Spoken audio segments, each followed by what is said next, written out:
So kini bukan kami anda bahwa joining mana. So jangan apal betul betul yang pakai. Bukan karena ideologi yang anda ketika matahari naik dengan langsung. Bukan karena ideologi yang anda ketika matahari naik dengan langsung.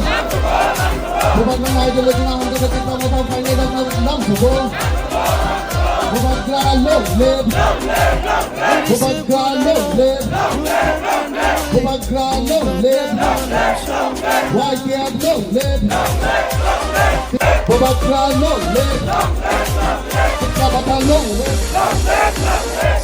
Pinil-pinil, pati na naman ang mga kailangan kita matawakap na ikaw na mga langsung. Bukan kerana love, bukan kerana love, kita bakal love. Why can't love? Why can't love?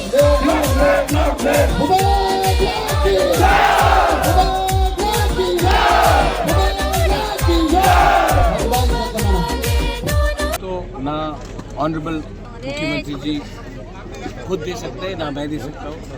इसका जवाब जनता देगी। जो गांव में हमारा जो तिपरासा है वो जवाब देगा। अनाउंसमेंट करने के लिए उनका पॉलिटिकल पार्टी है, उनको जो पॉलिटिकली बोलना है वो बोलेंगे क्योंकि उनका भी तो एक पार्टी है। लेकिन अंत में जवाब तो पब्लिक देगा और मैं अपने लोगों के ऊपर पूरा विश्वास करता हूँ। मैं सिर्फ इलेक्शन के टाइम नहीं, मैं पूरा 5 साल से अपने लोगों के साथ ही हूँ। ख़राब समय में हो, अच्छे समय में हो, मैं अपने लोगों के साथ ही रहा हूँ। इलेक्शन के 2 महीने पहले अपने लोगों को गुमराह करने से हमको नहीं लगता कि 2026 में तिपरासा इतना नादान है कि वो किसी के बात सुनकर विश्वास कर ले कि कौन किसके लिए काम करे। तो एडीसी इलेक्शन के लिए आप लोग कितने तैयार हैं? मैं तो हमेशा तैयार हूँ। आप कल इलेक्शन अनाउंस कर दीजिए, मैं तैयार हूँ। आप इलेक्शन अनाउंस कीजिए ना। आप बोलते कि मैं फाइट करना चाहता हूँ, मैं जीतूंगा, लेकिन आप अनाउंस नहीं करते कि कब फाइट है। आप टाइम और समय बता दीजिए, मैं रेडी है। हम तो रेडी है। महाराज आप कल अनाउंस कर दीजिए इलेक्शन, हम रेडी है। महाराज दूसरी एक बात है तो और भी है ना, बोला है और ये भी बोला है कि छोटा है आपको बड़े भाई नहीं बनना। आपको मीडिया बाइट चाहिए, थोड़ा चटपटा मीडिया बाइट चाहिए। मैं आपको चटपटा मीडिया बाइट नहीं दूंगा। मेरा हमारा बड़ा भाई कोई नहीं है, हमारे दोस्त है बहुत, और मैं सब दोस्त का सम्मान करता हूँ, आदर करता हूँ। मेरा बहुत अच्छा रिलेशनशिप है दिल्ली में गृह मंत्री जी अमित शाह जी के साथ, आदरणीय प्राइम मिनिस्टर ने भी जब त्रिप्रासा अवार्ड हुआ था उन्होंने आशीर्वाद दिया था कि ये अच्छे से होगा। और मैं उनसे बात करूँगा। ये अगरतला में कोई भी कुछ बोले मुझे नहीं लगता है कि मुझे रिएक्ट करना चाहिए।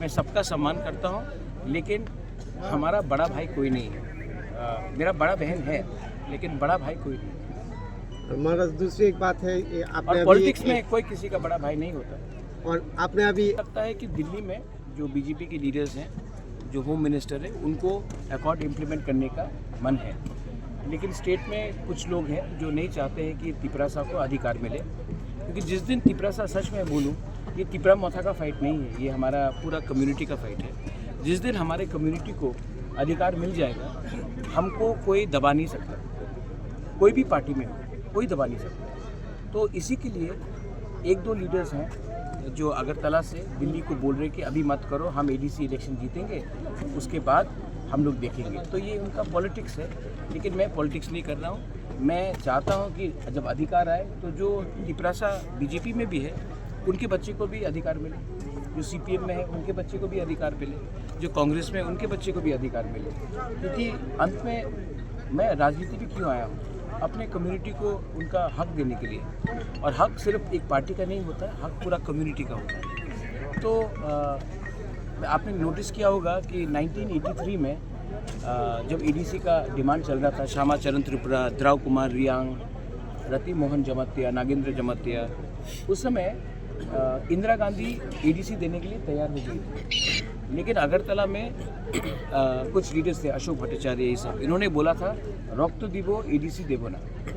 उस समय इंदिरा गांधी ने अगरतला के लीडर्स को, लाइक अशोक भट्टाचार्य को, ओवररूल करके उन्होंने एडीसी हमको दिया। आज भी अमित शाह प्राइम मिनिस्टर हमें अधिकार देने के लिए सोच रहे हैं। अगरतला में वैसे ही कुछ लीडर जो पहले थे दूसरी पार्टी से आज बीजेपी में हो सकते हैं, कांग्रेस में हो सकते हैं, सीपीएम में हो सकते हैं, उनको लगता है कि अगर त्रिपुरा को अधिकार मिलेगा तो उनका क्या होगा। मैं सिर्फ उनको यही बात बोलना चाहता हूँ, हम कोई भी कम्युनिटी के विरुद्ध नहीं है, कोई भी पार्टी के विरुद्ध नहीं है। हम सिर्फ चाहते हैं कि हमारा जो गरीब त्रिपुरा, जो यहाँ के हानि भूसा है, संत सॉइल है, स्थानीय लोग हैं, उनका भविष्य अच्छा हो जाए। और अगर वो हो जाएगा तो विवाद ही ख़त्म हो जाएगा। लेकिन आप अगर एक कम्युनिटी को नीचे रखकर, दबाकर राजनीति करोगे, कभी ना कभी तो ये कम्युनिटी जवाब देगा। और हमको लगता है कि समय आ गया है, मैं भी समझ गया हूँ बहुत चीज़, समय आ गया है कि ये पॉलिटिक्स नहीं, ये हमारा भविष्य के बारे है, हमारे बच्चे का भविष्य के बारे है। और अगर हम लोग एक हो जाएंगे तो हमें कोई रोक नहीं सकता। महाराज लास्ट क्वेश्चन ये है कि अपील नहीं, हिंदुस्तान में सबको अपना धर्म, मैं हिंदू हूँ, मेरे मुसलमान दोस्त हैं, मेरे क्रिश्चियन दोस्त हैं, मेरे बुद्धिस्ट दोस्त हैं। हिंदुस्तान में अधिकार है, कानूनी अधिकार है सबको अपना पूजा पाठ करना, प्रेयर करना, नमाज पढ़ना, प्रार्थना करना। अगर कोई धर्म के नाम में ये सब बात करेगा तो असली मुद्दा में कोई बात नहीं करता है। जैसे कि हम अपना अधिकार के बारे में बात कर रहे हैं, कोई मंदिर के बारे में बात कर रहा है, कोई मस्जिद के बारे, कोई गिरजा के बारे। मुझे लगता है कि अगर हम लोग जो कॉमन आम जनता है त्रिपुरा का, अगर हम लोग ये झूठ को समझ ले तो असली बात में हम बात करेंगे, जो है बेरोज़गारी, जो है हमारा स्कूल का हालत, हमारा हॉस्पिटल का हालत, हमारे यूथ को नौकरी नहीं मिल रहा है। और वो सब में हमारा रास्ते 1 साल के बाद कॉन्ट्रैक्ट मिलता है, 1 साल के बाद रास्ता बिगड़ जाता है, तो कॉन्ट्रैक्टर कितना कट खा रहा है।